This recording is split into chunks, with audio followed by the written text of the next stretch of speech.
स्वागत है साथियों, भारत रिसर्च एकेडमी में वीडियो की श्रृंखला में बहुत ही महत्वपूर्ण आपका सीरीज आज जो है हम आर ओ से संबंधित जो है क्वेश्चन सीरीज जो है लेकर आए हैं। और ये जो है संभावित प्रश्नों की सीरीज है, ऐसे ये चलती रहेगी। चैनल पे नए हैं तो लाइक कीजिए, शेयर कीजिए और सब्सक्राइब कीजिए। देर न करते हुए आइए शुरू करते हैं। वीडियो कैसा लगेगा अंत तक बने रहिए और देखिए, बहुत ही चुनिंदा क्वेश्चनों को लेकर आए हैं और ऐसे लेकर आते रहेंगे। आइए देर न करते हुए शुरू करते हैं। पहला क्वेश्चन है, निम्न में कौन सा सक्रिय ज्वालामुखी नहीं है? मोस्ट इम्पॉर्टेंट, आपको पता है कि आर ओ में ये पेटेंट क्वेश्चन है, यहाँ से क्वेश्चन ज्वालामुखी इन सब टॉपिक से जरूर आता है। ऑप्शन है आपका कोटोपैक्सी है, पोपा है, म्योन है, मोना लोआ है। तो इसका सही जवाब क्या हो जाएगा? आपका पोपा है। ये जो है म्यांमार का ज्वालामुखी है और ये जो है शांत ज्वालामुखी है। तो इसका सही जवाब क्या हो जाएगा? पोपा। यहाँ पे देखिए पोपा हो जाएगा। म्यांमार का पोपा ज्वालामुखी शांत या फिर मृत ज्वालामुखी का उदाहरण है। मोस्ट इंपॉर्टेंट, इससे संबंधित और क्या तथ्य है इसको हम देख लेते हैं। अब यहाँ पे मौना लोआ ज्वालामुखी है, ये हवाई द्वीप पे है, अमेरिका का अधिकार है, 4170 मीटर, याद रखिएगा। माउंट एटना सिसिली द्वीप पे जो है इटली का अधिकार है, 3308 मीटर, इसका स्क्रीनशॉट ले लीजिए। ओजस डेल सलाडो जो है, आप देखेंगे कि दक्षिण अमेरिका अगर आपका ये है मैप इसका, तो इधर आप देखेंगे एंडीज पर्वतमाला है, यहीं पे एक जो है पतला सा देश चिली है, इसके बगल में अर्जेंटीना है। इन्हीं दोनों के बॉर्डर पे जो है चिली और अर्जेंटीना के बॉर्डर पे है ओजस डेल सालाडो। सक्रिय ज्वालामुखी में सबसे ऊंचा है। माउंट मायो जो है लुनोज क्षेत्र में जो है आपका फिलीपींस में है। माउंट सेमारू जो है ये जावा इंडोनेशिया में है और 3676 मीटर इसकी ऊंचाई है। माउंट कैमरून की बात किया जाए तो मोनार्क कैमरून में है ये। नेक्स्ट, इससे संबंधित और क्या तथ्य है इसको हम देख लेते हैं। सक्रिय ज्वालामुखी देखा जाए तो इटली का एटना और स्ट्रोम्बेली ये जो है आपका सक्रिय ज्वालामुखी है। तो सक्रिय निष्क्रिय में पूछ देता है तो इसको आप क्लियर कर सकते हैं। मैक्सिको में, उत्तरी अमेरिका में स्थित जो है कोलिमा ज्वालामुखी, ये जो है कहाँ पे है? मैक्सिको में। भूमध्य सागर का प्रकाश स्तंभ स्ट्रोम्बेली ज्वालामुखी को कहा जाता है। किसको? स्ट्रोम्बेली को। प्रसुप्त ज्वालामुखी जिनमें अतीत में उद्गार न हुआ हो लेकिन जो है कभी उद्गार हो सकता है, तो इसके उदाहरण देखिए। मोस्ट इंपॉर्टेंट यहाँ से है, ये आपका प्रसुप्त का है, इसको याद रखिएगा। विस्वियस आपका भूमध्य सागर में पाया जाता है। क्राटाटोआ जो है ये सुंडा जलनमन मध्य में। फ्यूजियामा जापान में, मोस्ट इंपॉर्टेंट है। मेयन जो है आपका फिलीपींस में है। कहाँ पे है? फिलीपींस में है। और देख लेते हैं इससे संबंधित और क्या है। शांत ज्वालामुखी की बात किया जाए तो कुआ सुल्तान और देमबंद जो है ये ईरान में है। पूपा जो है म्यांमार में, अभी ऊपर बताया है, ये आपका शांत ज्वालामुखी है। किलिमंजारो ये अफ्रीका में है, ये भी शांत है। चिम्बोराजी ये दक्षिणी अमेरिका में है। चिम्बोराजी इक्वाडोर के पास में है, तो ये आपका कहाँ पे है? दक्षिणी अमेरिका में है। अधिकांश ज्वालामुखी प्रशांत महासागर में है। प्रशांत महासागर को जो परिमेखला या अग्निवलय भी कहा जाता है, यानी जो प्रशांत महासागर के जो किनारे वाले क्षेत्र हैं वहाँ पे ज़्यादा जो है ज्वालामुखी आता है, इसलिए जो है परिमेखला या अग्निवलय इसको कहा जाता है। ऑस्ट्रेलिया महाद्वीप में एक भी ज्वालामुखी नहीं है। मोस्ट इंपॉर्टेंट, इसको कर लीजिए। विश्व का सबसे ऊंचा ज्वालामुखी पर्वत कोटोपैक्सी है, इक्वाडोर में है। कोटोपैक्सी इक्वाडोर में है। कितना है? इसका जो है 9613 फीट है, 19613 फीट है, इसको देख लीजिए। विश्व का सबसे ऊंचा, मीटर में नहीं है, फीट में है।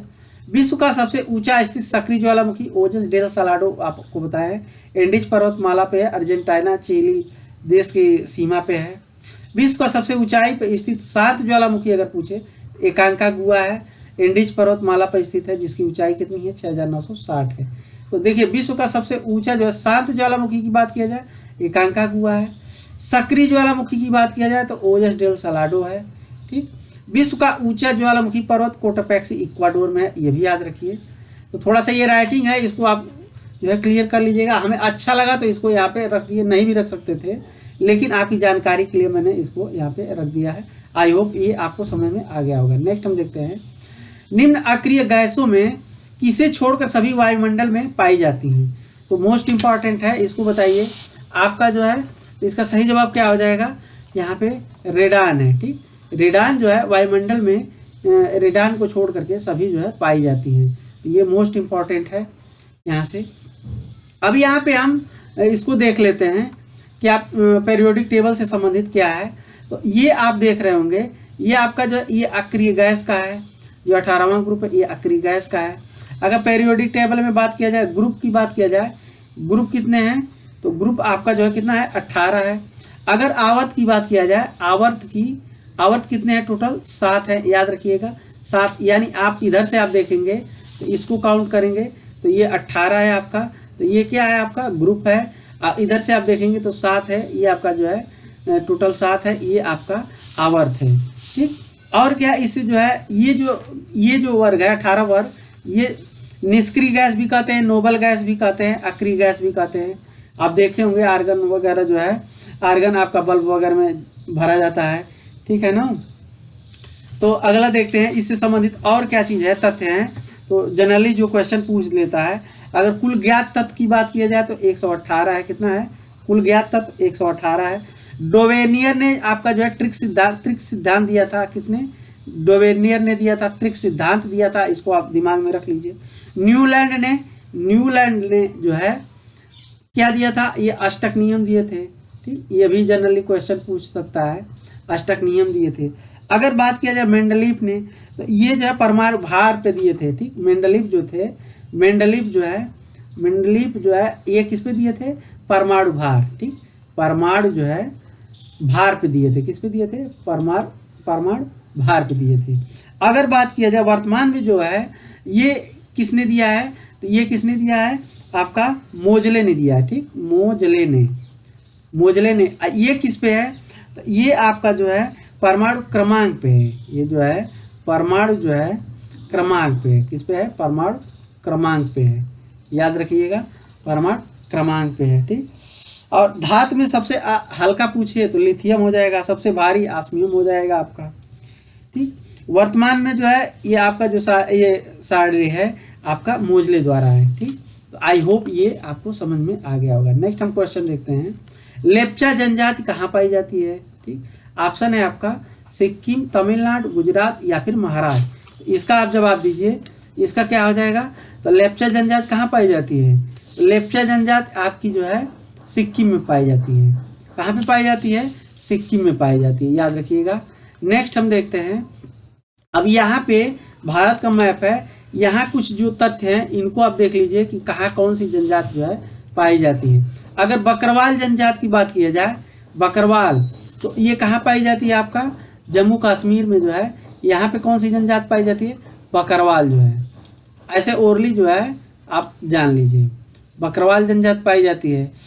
यहीं पे जो है आपका जो है, अगर हिमाचल प्रदेश में, ये आपका हिमाचल प्रदेश है, इसको हम डिलीट कर लेते हैं।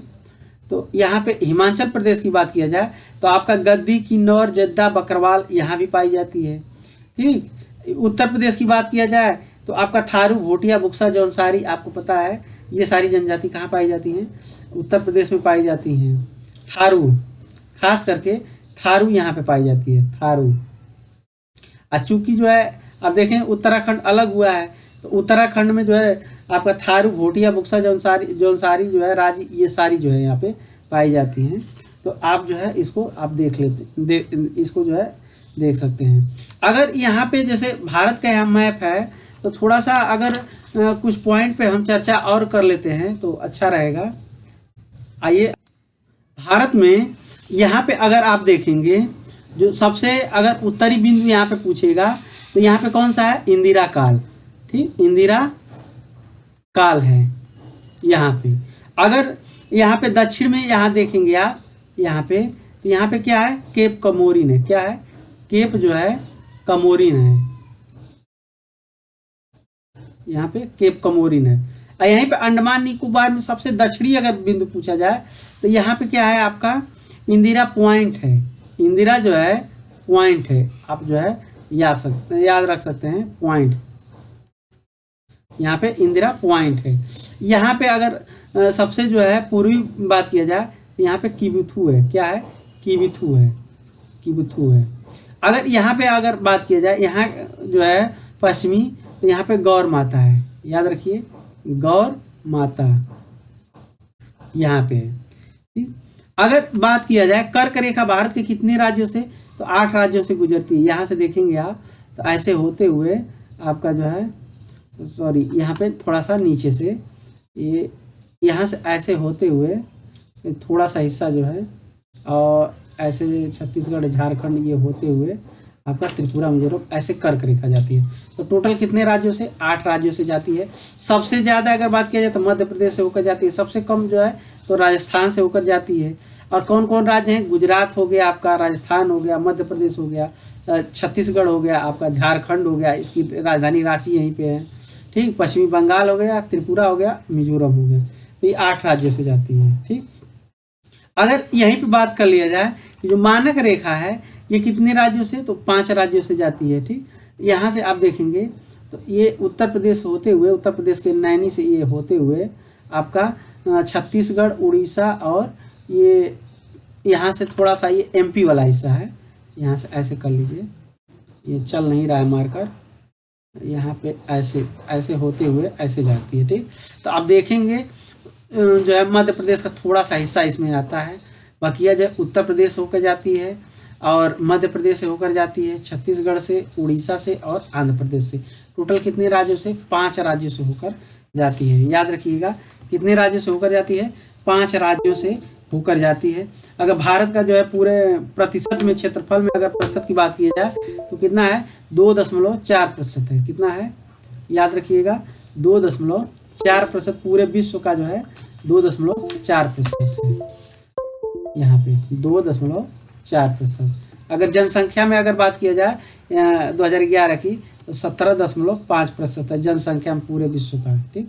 अब पूरे विश्व का जो है 2.4% आपका क्षेत्रफल में है, ठीक। तो ये आपको अगर एक चीज़ और क्वेश्चन जो है यहाँ से अच्छा बन सकता है कि जो यहाँ से मानक रेखा आती है, समय रेखा, ऐसे जो मानक समय रेखा ऐसे आ रही है एमपी होते हुए, और ये यहाँ से आप देखेंगे कर्क रेखा जा रही है। तो कौन कौन से राज्य जो है कर्क रेखा, मानक रेखा पे पड़ते हैं? तो आप देखेंगे एमपी का भी पड़ता है, एमपी का भी इसमें पड़ता है, और कौन सा पड़ता है आपका? एमपी के साथ साथ आप देखेंगे छत्तीसगढ़ भी पड़ता है, ठीक। तो यहाँ छत्तीसगढ़ भी पड़ता है, तो छत्तीसगढ़। तो ये यहाँ से थोड़ा गहराई से क्वेश्चन पूछेगा, तो ये जो है आप कर सकते हैं इसको, ठीक। बाकी एक कमेंट बॉक्स में क्वेश्चन लिखिए कि कौन सा राज्य कर्क रेखा के उत्तर में है। ऑप्शन है आपका झारखंड है, झारखंड, और दूसरा ऑप्शन है मणिपुर, ठीक। तीसरा है आपका मिजोरम है, और चौथा है त्रिपुरा है। तो इसमें बताइए कौन सा राज्य जो है कर्क रेखा के उत्तर में है? इसका जवाब कमेंट बॉक्स में दीजिए। नेक्स्ट अब देखते हैं अगला क्वेश्चन। 2 देशांतरों के मध्य जो है सर्वाधिक दूरी किस पर होती है? भूमध्य रेखा पर होती है, या फिर कर्क रेखा पे, या फिर मकर रेखा, या फिर ध्रुवों पे?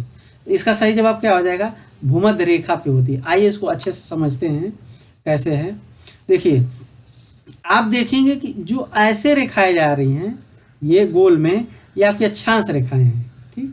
और देशांतर रेखाएं जो होती हैं ये ऐसे जो है, आप जो है तरबूज को काटते हैं, तरबूज में इसमें नाशपाती में देखेंगे तो ऐसे ऐसे बना होता है। ये जो रेखाएं आपकी होती हैं या फिर देशांतर रेखाएं होती हैं। तो देखिए यहाँ पे आप देखेंगे ऊपर ध्रुव के पास, तो ये बिल्कुल इनका न्यूनतम दूरी है। लेकिन जैसे जैसे आप भूमध्य रेखा पे आप आएंगे तो आप देखेंगे इनके मध्य जो है दूरी ज़्यादा है। तो इस प्रकार इसका सही जवाब क्या आ जाएगा?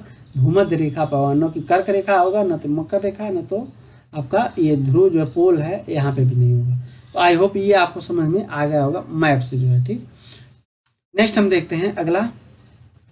अब यहाँ पे दिया हुआ है कहाँ पे जो है पंचायत राज व्यवस्था नहीं है। मोस्ट इम्पॉर्टेंट, कहाँ पे पंचायत राज व्यवस्था नहीं है? आपका है नागालैंड, मेघालय, मिजोरम, या उपयुक्त सभी है। तो इसका सही जवाब क्या हो जाएगा? उपयुक्त सभी हो जाएगा। यानी नागालैंड, मेघालय और मिजोरम, यहाँ पे जो है आपका क्या है? पंचायत व्यवस्था नहीं है। इसका ट्रिक अगर याद रखना है तो नाक घायल जोर से। तो नाक से जो है नागालैंड कर लीजिए, घायल से मेघालय हो गया, और जोर से मिजोरम हो गया। इसका ये ट्रिक है, ऐसे आप याद रख सकते हैं। यहाँ पे पंचायत राज व्यवस्था नहीं है। अब यहाँ पे कुछ तथ्य और देख लेते हैं। अगर देखिए चुनाव आयोग की बात किया जाए तो चुनाव आयोग जो है किस अनुच्छेद में है? 1924 में है। मोस्ट इंपॉर्टेंट यहाँ से क्वेश्चन बनता है। और ये जो है इसका जो प्रमुख होते हैं अध्यक्ष 6 वर्ष जो है या फिर जो है 65 वर्ष जो है कार्यकाल होता है। ठीक, ये भी याद रख लीजिए। और जो है स्थापना कब हुआ था? 1950 में जो है स्थापना हुआ था, एक सदस्य था। अब प्रथम जो है अध्यक्ष की बात किया जाए तो कौन है? सुकुमार सेन है। ठीक, सुकुमार जो है सेन थे, सुकुमार सेन थे। ठीक, नेक्स्ट हम देखते हैं अगला, वित्त आयोग दिया हुआ है।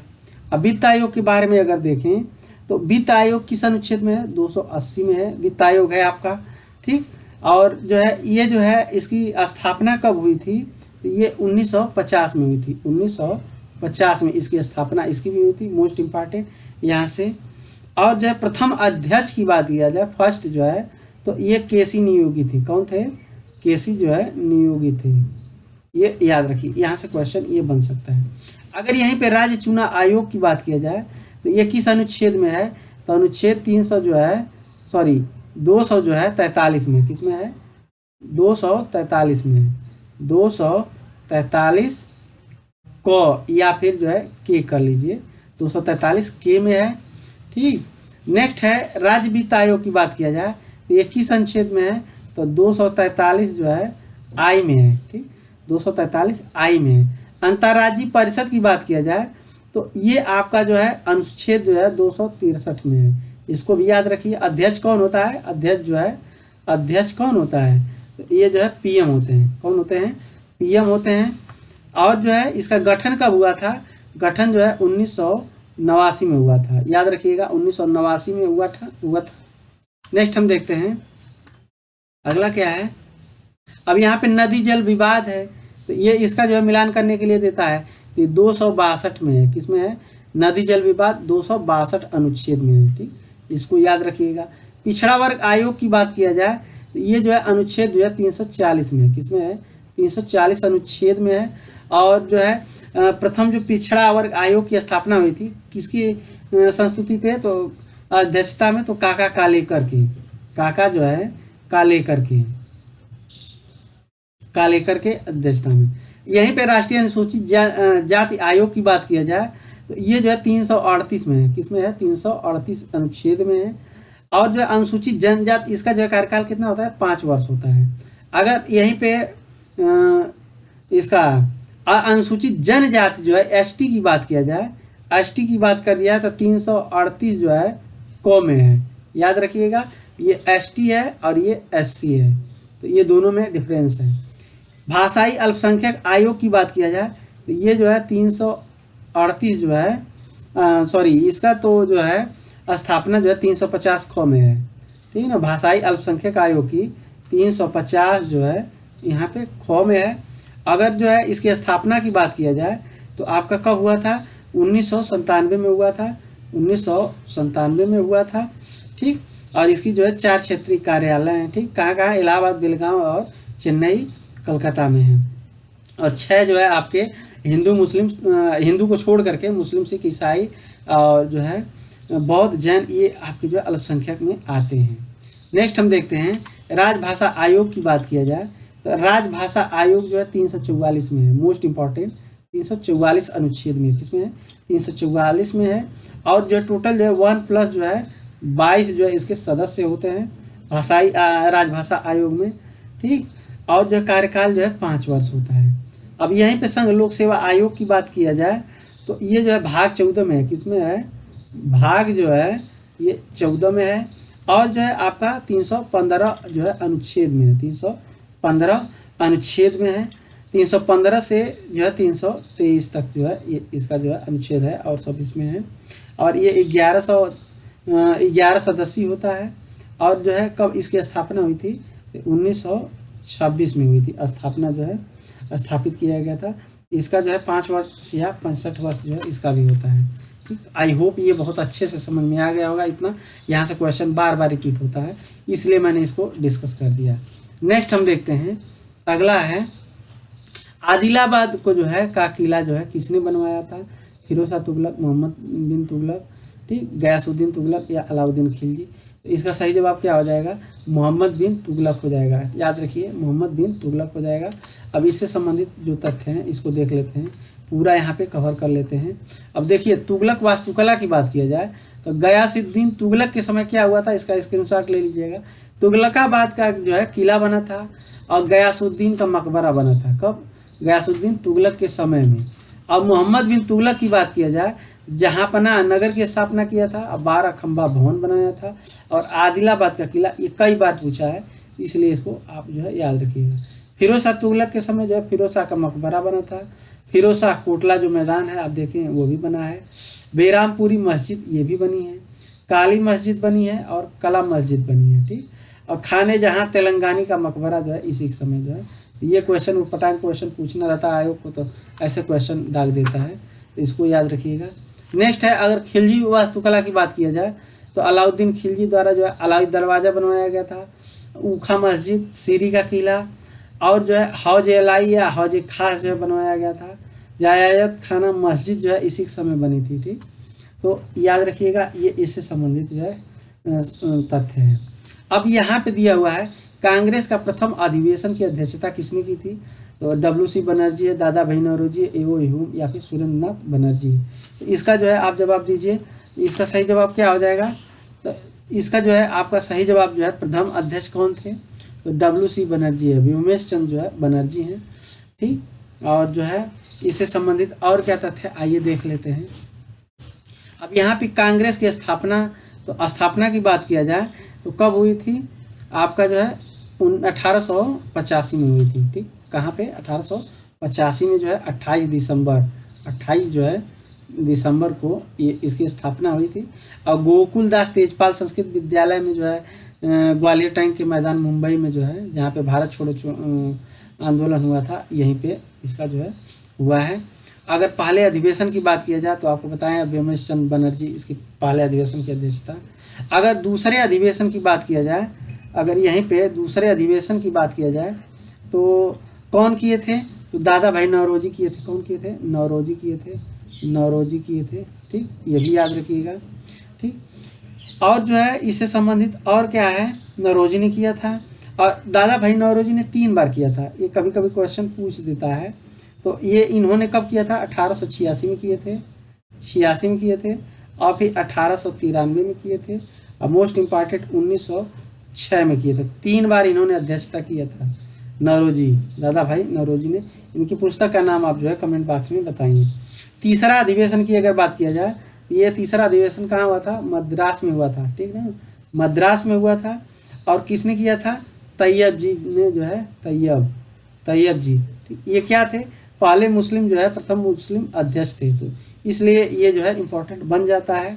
ठीक, नेक्स्ट हम देखते हैं चौथा अगर अधिवेशन की बात किया जाए तो ये जो है कहाँ हुआ था, इलाहाबाद में, इलाहाबाद में। और ये इम्पोर्टेंट इसलिए बन जाता है कि जॉर्ज यूले ने जो है इसकी अध्यक्षता की थी। ठीक, और जो है एक चीज़ ये पूछ देता है कि इसका जो है सर सैयद अहमद खान ने विरोध भी किया था। ठीक, तो ये जो है इम्पोर्टेंट इसलिए कि प्रथम जो है अंग्रेज थे। आई होप ये आपको समझ में आ गया होगा। नेक्स्ट देखते हैं अगला क्या है। अब 1890 का कलकत्ता अधिवेशन जो है, ये जो है 1890 में कलकत्ता में हुआ था। तो इसमें ये इसलिए इम्पोर्टेंट है कि इसका जो है अध्यक्षता तो फिरोज शाह मेहता ने किया था, फिरोज शाह जो है मेहता ने किया था।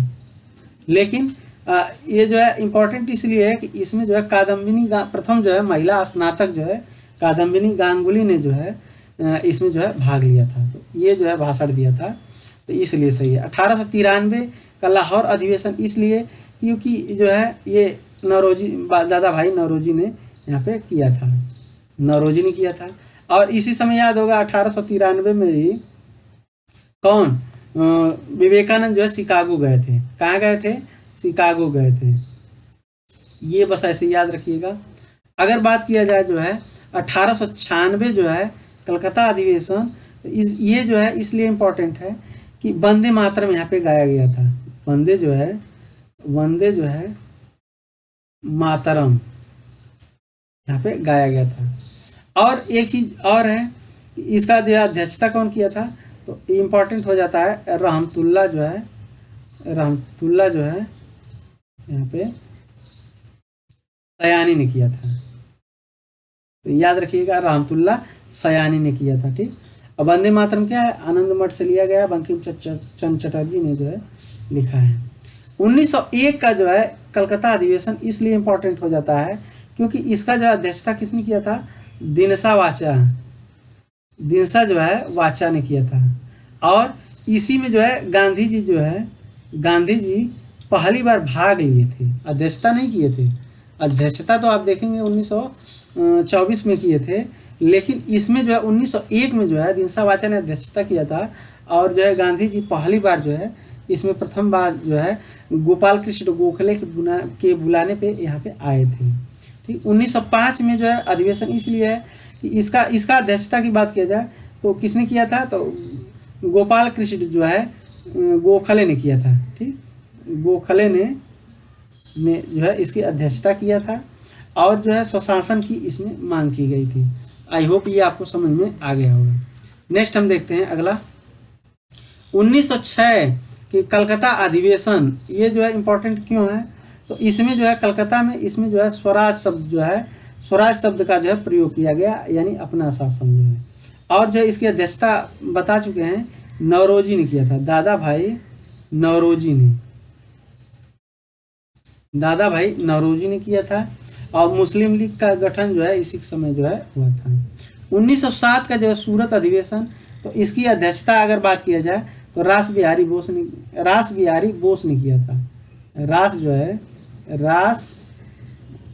जो है बोस ने किया था, घोष न करिएगा, बोस ने किया था। ठीक।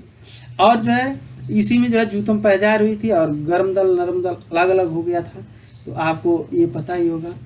नेक्स्ट है ऐसे जान लीजिए 1911 का जो है क्यों इम्पोर्टेंट है। 1911 में क्या हुआ था, तो 1911 में आपका जो है दिल्ली दरबार लगा था। ठीक। दिल्ली राजधानी जो है बनी। 1916 में गरम दल नरम दल का जो है पैचअप हुआ था इसमें। 1917 में पहली जो है महिला अध्यक्ष जो है एनी बेसेंट ने किया था। 1924 में गांधी जी ने किया था। 1925 में सरोजनी नायडू ने प्रथम भारतीय जो है महिला अध्यक्ष थी। आई होप ये आपको समझ में आ गया होगा। नेक्स्ट हम देखते हैं अगला क्वेश्चन। अब यहाँ पे जो है दिया हुआ है जुलू जनजाति जो है पाई जाती है, तो आपका दिया हुआ है मिस्र में, सूडान में, सोमालिया में या फिर दक्षिण अफ्रीका में। तो जुलू जनजाति कहाँ पाई जाती है, तो ये जो है पाई जाती है आपका दक्षिण अफ्रीका में पाई जाती है। आपको पता होगा आर में ये ज़्यादा पूछता है क्वेश्चन। ठीक। जनजातियों से। आइए कुछ जो है जनजातियों को देख लेते हैं क्या है। अब यहाँ पे बुशमैन जनजाति है, तो बुशमैन जनजाति कहाँ पाई जाती है, ये जो है कालाहारी मरुस्थल में पाई जाती है। और ये पे कालाहारी मरुस्थल कहाँ पे है, ये आप देखेंगे नामीबिया, बोत्सवाना, दक्षिण अफ्रीका के साइड में जो है तीनों में फैला हुआ है। पिगमैन जनजाति की बात किया जाए तो ये कांगो बेसिन में, ठीक, कांगो जो है बेसिन में पाया जाता है, कांगो बेसिन में पाया जाता है। बद्दू जो है आपका सहारा में पाया जाता है। मसाई जनजाति की बात किया जाए ये पूर्वी अफ्रीका या केनिया में जो है, पूर्वी अफ्रीका या केनिया इसको कह सकते हैं, ठीक।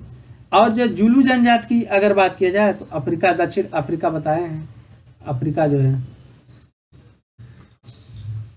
ओरोना अगर जनजाति की बात किया जाए तो ये कहाँ पाई जाती है, इथियोपिया में पाई जाती है, इथियोपिया में पाई जाती है, मोस्ट इंपॉर्टेंट। लुआओ और बंगाडा जो है ये जनजाति कहाँ पाई जाती है, तो ये जो है विक्टोरिया झील के आसपास पाई जाती है। कहाँ, विक्टोरिया झील, विक्टोरिया, यहीं से नील नदी निकलती है, व्हाइट नील, आपको पता होगा, जो है नील नदी यहाँ से उद्गम होता है। और ये विक्टोरिया जो झील है आपका किस पे है, भूमध्य रेखा पे है, इक्वेटर पे आपका इससे होकर के विक्टोरिया झील से होकर जाती है। फुलानी झील की बात किया जाए तो फुलानी झील आपका जो है पश्चिमी अफ्रीका में है, पश्चिमी जो है अफ्रीका में है, याद रखिएगा, पश्चिमी अफ्रीका में फुलानी। नुबा जनजाति की बात किया जाए तो ये सूडान में पाई जाती है, सूडान में। अब बंतू जनजाति की बात किया जाए तो ये जो है पूर्वी मध्य जो है दक्षिण अफ्रीका में, यानी पूर्वी जो है मध्य दक्षिण जो है अफ्रीका में पाई जाती है। ठीक, तो ये याद रखिएगा। यहाँ से चूंकि मार्कर थोड़ा सा सही नहीं चल रहा है और इसकी व्यवस्था जब हो जाएगी तो अच्छा हो जाएगा। फिलहाल जो है कंटेंट पे आप जो है देखिए, जो भी अच्छे कंटेंट हैं उनको मैं लेकर आया हूँ। नेक्स्ट है राम बारात मेला जो है, नेक्स्ट है राम बारात मेला कहाँ लगता है? आगरा है, फर्रुखाबाद, हापुड़ या फिर संत कबीर नगर। सही जवाब हो जाएगा आगरा। ठीक, ये राम बारात मेला। अब देखिए यहाँ पे जो है राम बारात मेला से संबंधित जैसे और भी क्या कहाँ कहाँ मेले लगते हैं, तो शहीद मेला आपका हापुड़ में लगता है, स्क्रीनशॉट इसका ले लीजिए। क्रिश्चियन मेला मेरठ में, रामनवमी मेला अयोध्या में, खिचड़ी मेला गोरखपुर में, परिक्रमा मेला अयोध्या व सीतापुर में जो है, गोविंद शाह मेला अम्बेडकर नगर में लगता है, कबीर मेला संत कबीर नगर में, मटकी मेला बरसाना ब्रज में जो है, शिल्प मेला आपका प्रयागराज में, ध्रुपद मेला वाराणसी और वृंदावन याद रखिएगा, मोस्ट इंपॉर्टेंट। नरकटिया मेला आपका वाराणसी में। आई होप ये जो है और इसमें है, देख लीजिए। राम बारात मेला बताएं आगरा में है, देव छठ मेला मथुरा में है, शाकंभरी देवी मेला आपका सहारनपुर में है, रामायण मेला अयोध्या व चित्रकूट में है, श्रावणी मेला जो है फर्रुखाबाद में है, बटेश्वर पशु जो मेला है ये आगरा में है, श्रृंगीरामपुर मेला ये आपका फर्रुखाबाद में है, महाकुंभ मेला 12 वर्ष में लगता है प्रयागराज में, माघ मेला प्रत्येक वर्ष लगता है ये प्रयागराज में, रामनगरिया मेला आपका फर्रुखाबाद में, गढ़मुक्तेश्वर मेला हापुड़ में है। तो इसका स्क्रीनशॉट लेकर के आप देख सकते हैं। नेक्स्ट है आपका, अब यहाँ पे दिया हुआ है एपेक का मुख्यालय कहाँ स्थित है? अब इसका जवाब दीजिए, एपेक का मुख्यालय कहाँ स्थित है? तो एपेक का मुख्यालय वियना है, सिंगापुर है, या फिर ब्रुसेल है, या फिर वाशिंगटन डीसी। तो इसका सही जवाब एपेक का मुख्यालय जो है सिंगापुर है। अगर जब ओपेक का पूछेगा, ओपेक का, तब आप जो है वियना, ओपेक का वियना कर सकते हैं, लेकिन एपेक का मुख्यालय जो है सिंगापुर है। मोस्ट इंपॉर्टेंट है, कंफ्यूजन हो जाता है, इसलिए मैंने इस क्वेश्चन को रखा है। अब यहाँ पे देखिए, अब रेड क्रॉस का दिया हुआ है, तो रेड क्रॉस का जो है जिनेवा है। कहाँ है? जिनेवा जो है स्विट्जरलैंड में है। अंतर्राष्ट्रीय ओलंपिक संघ का जो है मुख्यालय कहाँ है? तो इसका जो है लुसाने है। कहाँ पे है? लुसाने जो है कहाँ पे? स्विट्जरलैंड में है, स्विट्जरलैंड में। अगर ये 1894 में इसकी स्थापना हुई थी। इंटरनेशनल क्रिकेट काउंसिल का जो है, आईसीसी का जो है, ये कहाँ पे है? दुबई में है, दुबई में, यूएई में है। ठीक, आईएलओ का, अंतर्राष्ट्रीय लेबर संघ का जो है, तो इसका जो है आईएलओ का कहाँ है? तो जिनेवा में है, जिनेवा याद रखिएगा, जिनेवा में है। अगर यहीं पे बात की जाए, इसकी स्थापना 1919 में हुई थी। इंटरपोल का मुख्यालय कहाँ है? तो लियोन में है। ठीक, लियोन में, ऐसे यहीं पे याद कर लीजिए, ये लियोन में है। और जो है फ्रांस में है। ठीक, ये कहाँ है? फ्रांस में। और इसकी स्थापना कब हुई थी? 1923 में। अगर विश्व बैंक की बात किया जाए तो वाशिंगटन डीसी है। ठीक, वाशिंगटन जो है डीसी है, वाशिंगटन डीसी में है। ठीक, 1944 में जो है इसकी स्थापना हुई थी। अगर विश्व व्यापार संगठन की बात किया जाए, डब्ल्यूटीओ का, तो इसका मुख्यालय कहाँ है? इसका जो है जेनेवा है, जेनेवा। ठीक, इसको याद रखिएगा। कब हुआ था स्थापना? 1995 में हुआ था। अरब लीग का मुख्यालय काहिरा है, काहिरा है अरब लीग का, मिस्र में है। इसको मिस्र कर लीजिए, मिस्र में है। ठीक, अरब लीग का मुख्यालय कहाँ है? काहिरा है। कब ये हुआ था? 1945 से 45 यहाँ कर लीजिए। आईएमएफ का मुख्यालय कहाँ है? इंटरनेशनल मॉनेटरी फंड, ये कहाँ है? वाशिंगटन जो है डीसी में है। कहाँ पे? वाशिंगटन डीसी, 1945 में है। ठीक, संयुक्त राष्ट्र संघ का मुख्यालय, तो ये आपको कहाँ है? यूएसए में जो है न्यूयॉर्क। और इसकी स्थापना कब हुई थी? 1945 में। आई होप ये आपको समझ में आ गया होगा। नेक्स्ट हम देखते हैं अगला। अब यहाँ पे दिया हुआ है कि डॉक्टर अंबेडकर अवार्ड 2023 किसे मिला? मोस्ट इंपॉर्टेंट, अमित शाह को मिला, योगी आदित्यनाथ को मिला, या फिर जो है नरेंद्र मोदी को मिला, या फिर यशवंत सिन्हा। सही जवाब हो जाएगा आपका योगी आदित्यनाथ को मिला। नेक्स्ट हम देखते हैं इससे संबंधित क्या तथ्य हैं, इसको देख लीजिए। और भी पुरस्कार, तो अंतर्राष्ट्रीय बुकर पुरस्कार 2023 जो है ये जार्गो स्पोर्डिनो को मिला, जो है इनका जो है टाइगर शेल्टर के लिए। गोविंद स्वरूप जो है लाइफ टाइम अचीवमेंट अवार्ड 2022 ये जयंत नार्लिकर को मिला। फिजी और पापुआ न्यू गिनी का सर्वोच्च नागरिक पुरस्कार ये मोदी जी को मिला है। डॉक्टर अंबेडकर अवार्ड जो है योगी आदित्यनाथ को 2023 का मिला है, मोस्ट इम्पॉर्टेंट। अंतर्राष्ट्रीय सांख्यिकी पुरस्कार 2023 ये सी आर राव को मिला है। फेमिना मिस इंडिया 2023 जो है नंदिनी गुप्ता जो है कोटा राजस्थान की हैं। महाराष्ट्र भूषण पुरस्कार ये डॉक्टर दत्तात्रेय नारायण को मिला है। Order of the white eagle Poland ये व्लादिमीर जेलेंस्की यूक्रेन के राष्ट्रपति हैं। Business leader award the decode जो है अवार्ड जो है ये कुमार मंगलम बेरडा को मिला है। मैकलम आदिसेसिया जो पुरस्कार जो है ये आपका 2023 का उत्सव पटनायक को मिला है, ये मोस्ट इम्पॉर्टेंट है। नेक्स्ट अगर हम देखते हैं, अगर दूसरा लता दीनानाथ मंगेशकर पुरस्कार ये आशा भोसले जी को मिला है। कमेंट बॉक्स में पहला लिखिए किसको मिला था। 28वां देवी शंकर अवस्थी स्मृति अवार्ड जो है सम्मान जो है ये सुजाता को मिला है। पुस्तक जो है आलोचना की स्त्री पक्ष जो है। एबेल प्राइज 2023 ये लुइस ए कैफ्रेल को मिला है, अर्जेंटीना के हैं, मोस्ट इम्पॉर्टेंट याद रखिए। मार्कोनी प्राइज 2023 जो है प्रोफेसर हरि जो है बालकृष्णन को मिला है। प्लित्जर आर्किटेक्चर पुरस्कार 2023 किसे मिला है, तो सर डेविड एलन चिपरफील्ड को मिला है। 32वां सरस्वती सम्मान 2022 जो है तमिल लेखक जो है शिवशंकरी को मिला है सूर्यवंशम के लिए। 32वां जो है व्यास सम्मान 2022 जो है हिंदी लेखक डॉक्टर ज्ञान चतुर्वेदी को जो है पागलखाना के लिए मिला है। अंतर्राष्ट्रीय मातृभाषा 2023 पुरस्कार जो है डॉक्टर महेंद्र कुमार मिश्रा को मिला है। राजा राम मोहन राय राष्ट्रीय पुरस्कार 2020 AB के प्रसाद को मिला है। ज्ञानप्पम जो है पुरस्कार 2023 ये कवि वी मधुसूदन नायर को मिला है। इसको जो है ये आप याद रख सकते हैं। नेक्स्ट हम देखते हैं अगला क्वेश्चन क्या है।